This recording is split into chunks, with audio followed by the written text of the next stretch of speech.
жайылтуудагы, өзөгүбүзгө кайтуудагы өзгөчө бир жарлыктардын бири десек болот. Бул багытта кыргыз улутуна тиешелүү болгон же болбосо Кыргыз Республикасына тиешелүү болгон улуттук баалуулуктарыбызды деңгээлин көтөрүүдөгү жана жайылтуудагы бүгүнкү күндөгү актуалдуулугун арттыруудагы бир топ багыттар өзүнчө каралган. Биз бүгүн дал ушул уңгу жолдун алкагында мамлекеттик тил боюнча кененирээк сөз кылалы деп турабыз. Студиябызда бүгүн мейманда Кыргыз Республикасынын президентине караштуу мамлекеттик тил жана тил саясаты боюнча улуттук комиссиянын төрагасы Мелис Мураталиев агайыбыз мейманда. Саламатсызбы агай? Арба кыласыз. Карбалыңыз агай. Агай, мына уңгу жол негизинен ар багытта ушул улуттук баалуулуктарыбызды жайылтуунун негизи болуп берет деп бүгүнкү күндө абдан бир жигердүү иштетүү үчүн аракеттерди көрүп атасыздар. Анын ичинде сиздер мамлекеттик тил маселеси боюнча уңгу жолдо камтылган баардык баягы багыттарды кармануунун жолундасыздар. Келиңиз ушул уңгу жол боюнча мамлекеттик тилди өнүктүрүүдө кандай функцияларды биз иштетишибиз керек?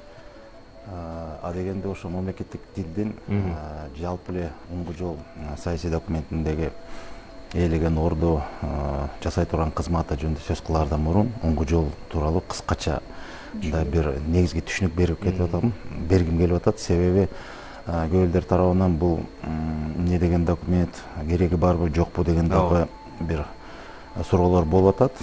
Мен мындай жөнөкөйлөтүп айтканда бир саясий же болбосо бир документтин тили менен айтпай, мындай жөнөкөй катардагы жаранга жеткизиш үчүн мындай бир салыштырмалуу тарыхый өнүктөн айткым келип атат. Мына дүйнөдө азыр ЮНЕСКО уюмунун тарабынан иликтенип, тастыкталып, такталып, баягы адамзатынын маданий көптүрдүүлүгү жаатында иштеген иштери көп. Анан ошонун негизинде мындай бир билдирүүлөр бар да. 4000ден ашык улут, этностор бар дүйнөдө.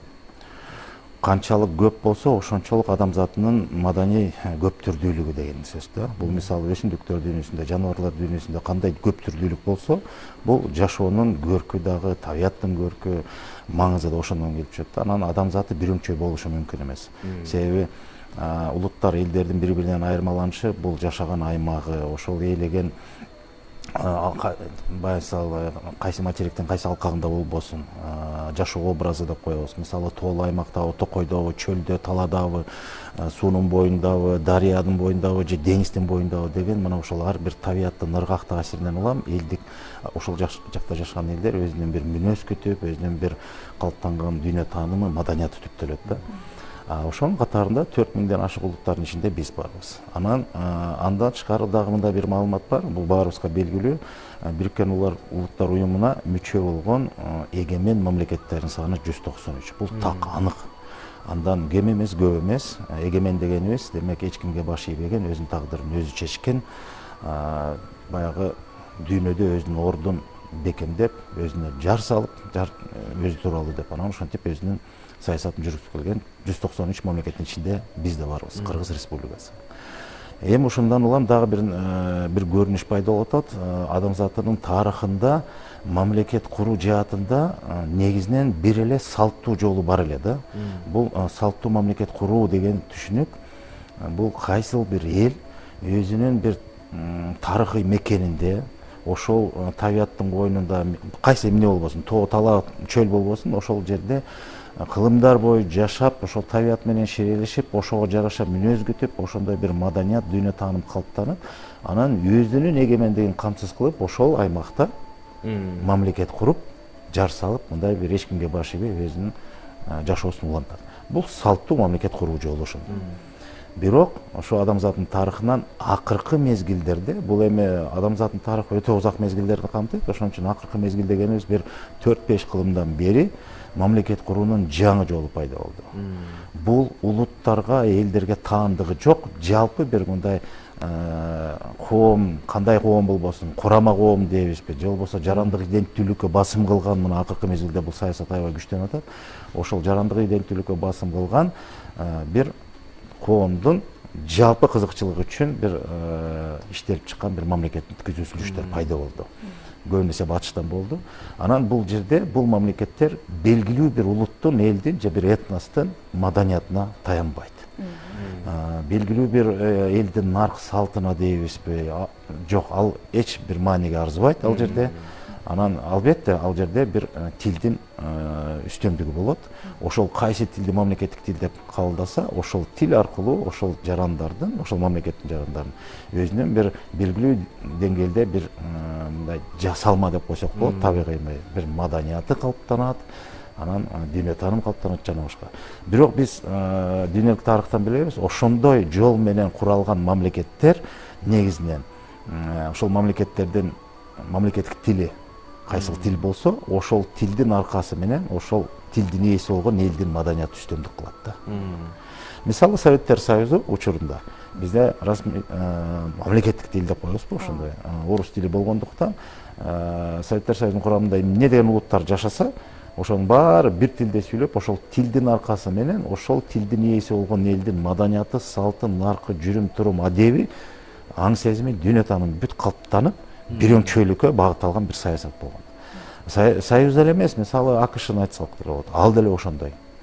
Ал жерде кайсы улуттун маданияты, кайсы улуттун бир артыкчылыгы, кайсы бир улуттун өзүнүн бир дүйнө таанымы үстөмдүк кылбайт. Ал жерде негизинен бизге белгилүү, бул эми баягы бир учурда жердин ээси болгон элди сүрүп, кырып, жок кылып, анан баскынчылык жол менен Батыш Европадан баргандар ээлеп мамлекет куруп алган. Анан ал жерде дагы бийлик талашып отуруп, анан Англиянын тарапташтары ошол жака үстөмдүк тургузуп, англис тилинде бийлик жүргүзүп, саясат жүргүзүп, анан бирок Англиядан баягы бошонуп, баш ийбейбиз деп өзүнчө мамлекет болуп жар салды.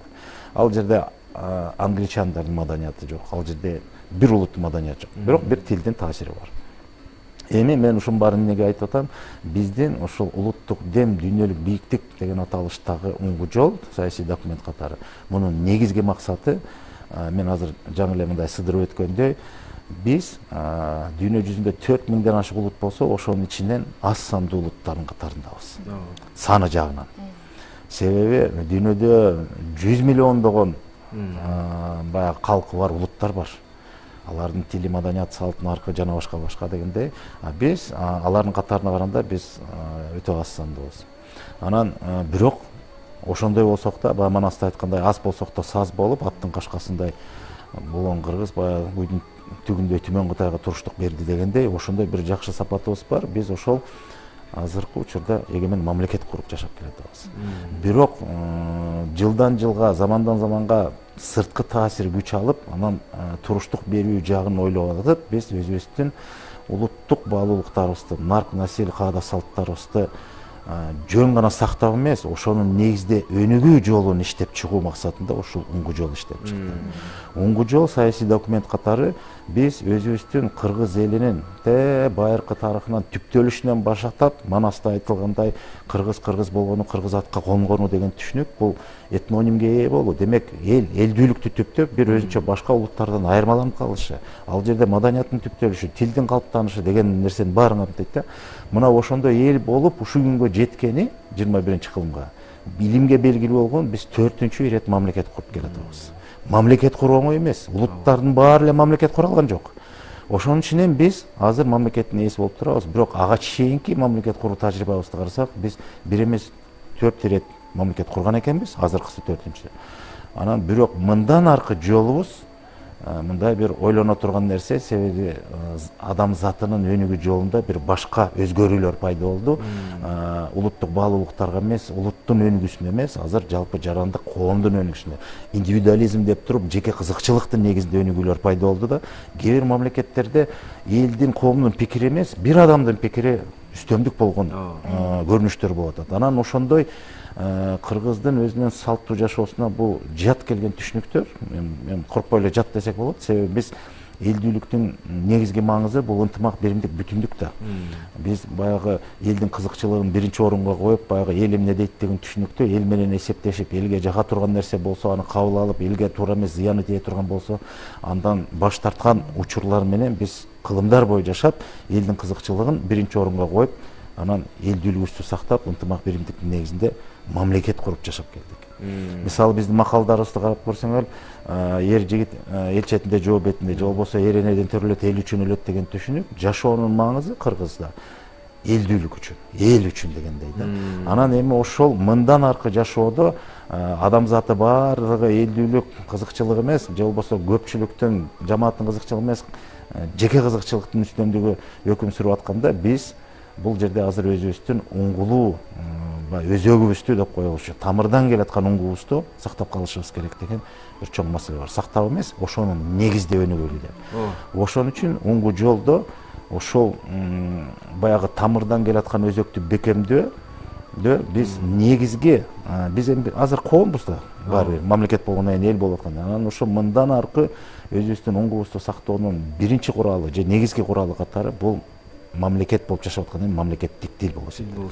Себеби мамлекеттик тил бул жашоо, негизинде тил бул жашоонун куралы болуп атса, биз баягы байланыштын, коммуникациянын куралы деп атпайбызбы? Тереңирээк изилдей көрсөк, тил бул ар бир улуттун, элдин негизги жашоо куралы. Себеби тил аркылуу түшүнүк калыптанат, сөз пайда болот. Ошол түшүнүктөрдөн улам адамдын аң сезими кеңейет, дүйнө таанымы толукталат. Ошонун негизинде белгилүү бир жүрүм турум адептер иштелип чыгат. Анан бир мүнөз калыптанат. Ошондон улам жүрүп отуруп, анан жашоого болгон көз карашы, коомдун ичиндеги мамилелерди жөнгө сала турган бир эрежелер иштелип чыгып, анан бүтүндөй элдүүлүк деген түшүнүк ошондон калыптанат. Башаты ошонун баары тилден башталат. Себеби бири-бири менен мындай баарлашуу, пикир алышуу, бир максат коюп ага жеткирүүдө болгон аракеттерди билдирүүдө биз тил аркылуу гана ошону жеткизе алабыз. Мамлекеттик тил деген ошол мамлекетте ким болбосун, кандай улуттун өкүлдөрү жашабасын, өз ара баарлашып, бири-бири менен түшүнүүсү бир болуш үчүн эч бир тоскоолсуз, кыйынчылыксыз, түшүнбөстүк болбосун деген мааниде ошо бир тилди мамлекеттик тил катары негизги курал катары кабыл алынат. Бул дүйнөлүк тажрыйбада баары ошондой. Уңгу жолдо да негизинен ушул таянымдарында ушул нерсе бар да. Биздин Кыргызстанда жашаган башка этностордун тилдерин баягы басынтпастан, аларга дагы камкордук көрүү менен кыргыз тилин көтөрүү, жана сиз айтып өткөн орток тилди жаратуу маселеси. Бул багытта уңгу жолдун ушул функциясын кантип иштетишибиз керек жана бул кимдер аркылуу ишке аша турган маселе? Бул эми негизи документ президенттин жарлыгы менен бекитилген. Ошол жарлыкта бир нече пункттар бар. Эгерде үңүлө келсек, ал жерде тартиби менен абдан жакшы маселе көрсөтүлгөн. Мисалы, жарлыкта көрсөтүлүп тургандай, эң биринчи мисалы мыйзам чыгаруу органына мындай нерсе сунушталып атат да, ушул жарлыктын негизинде. Мындан аркы биздин мыйзам чыгаруу органы Жогорку Кеңеш мыйзам кабыл алууларда же болбосо стратегиялык деңгээлде чоң улуттук программаларды бекитүүдө ошо уңгу жолго эске алуу сунушталып атат. Себеби уңгу жолдо көрсөтүлгөн негизги баягы баш багыт стратегия деп атпайбызбы, ошонун таянымдары кандай болсо, баалуулуктары кандай болсо, мындан аркы кийинки мыйзамдарыбыз дагы, анан стратегиялык чоң программаларыбыз ошо менен шайкеш болсун деген. Себеби негизги идеологиялык багытыбыз бир, анан турмуш тиричилик чарбабыз башка болсо, анда айкалышпайт. Демек, бул биринчи багыты. Экинчи, министрлер кабинетине же болбосо аткаруу бийлигине мындай сунушталат. Буга чейинки бардык ченемдик укук актылар же болбосо мыйзамдар дейбиз, ар кандай бир документтер, анын ичинде программалар же болбосо иш-чаралар пландары инвентаризациядан кайра өтүп, кайра бир электен өткөрүп туруп, ошо уңгу жолго тууралуу деген сөз. Себеби буга чейин эми бул мыйзам ченемдик көрүнүш, кабыл алынган мыйзам болобу, бир токтомдор болобу, же болбосо бир программалар болобу, кайсы бир деңгээлде бир адашып же түшүнбөстөн же тереңин иликтебей туруп биз бир чекилип кеткен учурлар болушу мүмкүн. Бул эми дүйнөлүк тажрыйбада болуп эле келет. Анан бизге да ошо алдыбызда ошондой маселе турат. Ошонун баарын дагы бир сыдырып өтүп, ошону иргеп отуруп, биздин келечегибизге, улуттук баалуулуктарга, уңгу жолго доо кетирип аткан нерселер болсо, анда аны бир аз тазалап, ошо уңгу жолго шайкештик кетириш керек. Андан ары дагы бир кийинки бир баягы талаптарымдын бири ошондой тиешелүү ошо уңгу жолду ишке ашырууга негизги керек боло турган нерсе, бул ошол уңгу жолду ишке ашыруунун бир жол тартиптерин иштеп чыгыш керек. Бул жаатта азыр иш башталды. Президенттин администрациясынын тарабынан атайын тиешелүү мамлекеттик органдарга тапшырма берилип, азыр ошол жол жоболор иштелип, тастыкталып атат. Ошолор баары аныкталып бекитилгенден кийин, анан бардык мамлекеттик органдарга тиешелүү тармагына жараша ошолор тапшырылат. Ошо жоболордо кандай тартиптер, талаптар көрсөтүлсө, ошого жараша ар бир мамлекеттик орган, демек президенттин администрациясынан баштап, катардагы айыл өкмөткө чейин мамлекеттик органдар, мамлекеттик муниципалдык органдар ошол уңгу жолдун негизинде өзүнүн багытында, тармагында тиешелүү иштерди аткарат. Бул азыр бир эле күндө, бир айда же бир жылда дароо ишке жолго салынып калат дегенден биз алыспыз. Себеби бул жаңыдан бул оңгу жол доктрина катары иштелип чыкты. Эми анын кадам-кадамдары аркылуу жасала баштайт. Бирок ошондо да ошонун баарын ошо биринчи күндөн баштап иш нугуна салууда, мисалы оңгу жолдун өзүнүн документин өзүн жазып атканда да биз мамлекеттик тилде жаздык. Себеби буга чейинки тажрыйбабызды биз билебиз. Баардык мисалы мыйзамдар баш болуп, жада калса конституциялар азыркыга чейинки, азыркы аракетте конституцияга чейинки баардык конституциялардын баары расмий тилде жазылып, бекитилип, анан биздин мамлекеттик тил деген макамыбыз бар болсо да ошол тилге анан которулчу. Которгондо маңызы баары баягы түп нускадагыдай болбойт. Биз ошонун баарын түшүнүп туруп, мына азыркы аракетте акыркы конституциядагы мамлекеттик тилде жазылып анан которулду да, ошонун сыңарындай оңгу жолду дагы биз өзүбүздүн тилибизде мамлекеттик тилде жазып туруп, андан кийин анан ошол түп нускасы өзөгү кандай болсо, ошол жерде кадимки биздин кыргыз элинин улуттук деми сезилет, туюлат. Мына ошондой өңүттө жазылды да, анан ал башка тилдерге которула турган болсо которулсун, бирок өзөгү ушунда болсун деп атабыз. Анан мындан аркы баардык ошол жанагы жоболорду иштейбизби, иш-чаралар пландарын иштейбизби, андан кийинки программалар иштелеби, ошонун баарын дагы биз өзүбүздүн мамлекеттик тилде иштеп андан ары жылдырууга даярбыз. Албетте ошондой бир максатыбыз бар.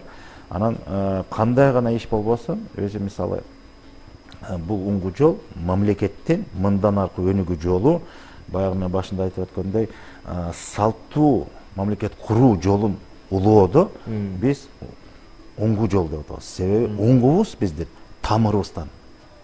Оңгу деген түшүнүк өзү мындай салыштырмалуу табиятта. Мисалы бакты элестетсек, оңгу деген бактын тамырынан баштап жүрүп отуруп, анын өзөгү менен жүрүп туруп, бутак шак ар бир жалбырагатына чейинки үзүлбөгөн жол. Ошо оңгу дейбиз.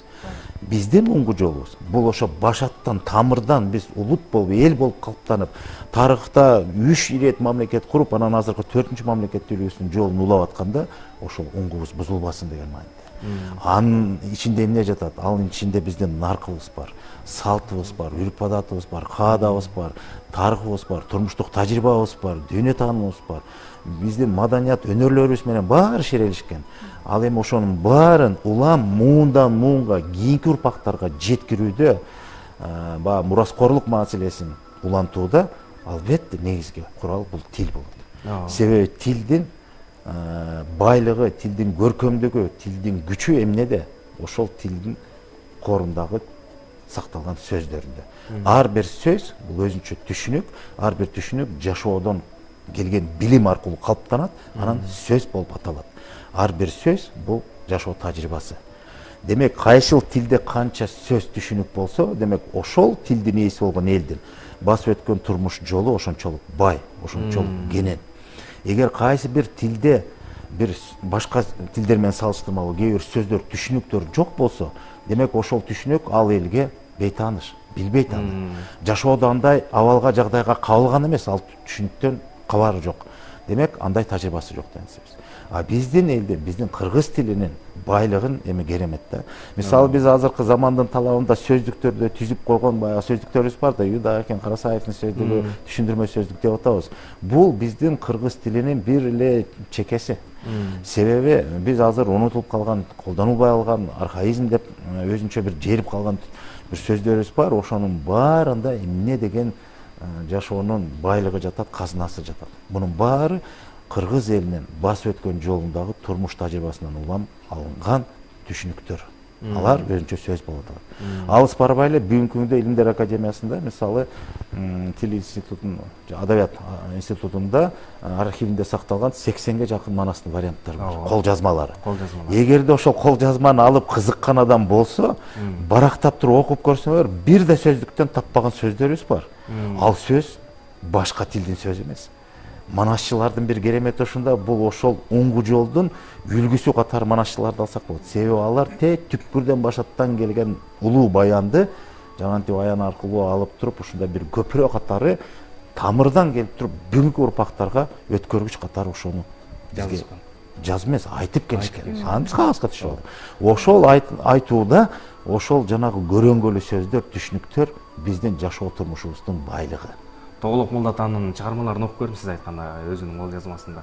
Чын эле бир мындай мурда кийин укпаган сөздөр бар да ошол жерде. Биз бүгүн илим техника өнүп атабыз, замандан артта калбайбыз деп атабыз. Бул керек, албетте сону. Бирок тамыр калып калып атпайбы? Ар жакта эмне деген казына байлык калып калып атпайбы? Ошону тең алып кетели деп атабыз. Ала жүрүш керек. Анан ошол баягы улуттук дем деген бул ар бир элдин, улуттун деп коелу, баягы этнос деген мааниде. Деми деген бул баягы ички кубаты, күчү, дымагы деп коелу. Мамлекет куруп, мамлекет болуп жашап, өзүбүздүн эгемендигибизди камсыздап, башка бирөөгө багынбай, эркин жашоо үчүн эмне деген күч керек. Ошол дем болмой, ошондой акыбал деңгээлге жетүү мүмкүн эмес. Мына ошол улуттук дем менен биз дүйнөлүк бийиктиктерге жетебиз деген аруу тилек менен, ошондой бийиктиктерди дагы жаратабыз, дагы да багынтабыз деген максат менен оңго жол жазылды. Бул баягы жөн эле куруу тилек каалоо эмес, бул биздин турмуштук тажрыйбадан алынган нерсе. Себеби тарыхыбызда биз 2 ирет каганат түптөп дүйнөнү дүңгүрөткөн элбиз да. Каганат деген азыркы түшүнүк менен айтканда бул империя. Демек бир гана улутка таандык болгон мамлекет эмес, бул бир күчтүү мамлекет башка улут, башка мамлекеттерге да таасирин тийгизген, өзүнүн бир кучагына кошкон бир чоң түзүм да. Мына ошондой тажрыйбасы бар эл бүгүн эмне үчүн андай деңгээлге чыга албайбыз деген нерсе. Буюрса, келечекте ошонун баардыгын тең аткара турган күндөр алдыда, агай. Чоң рахмат сизге. Жакшы бир пикир, таң эрте тил маселеси боюнча, уңгу жол боюнча элге жакшы бир түшүнүк бердиңиз. Сиз айткандай эми канча жылдап иштелген нерсени 20 мүнөткө батырыш кыйын экен. Ишиңизге ийгилик, агай. Рахмат. Алдыда Ала Тоо 24 каналынан жаңылыктар менен таанышып алыңыздар.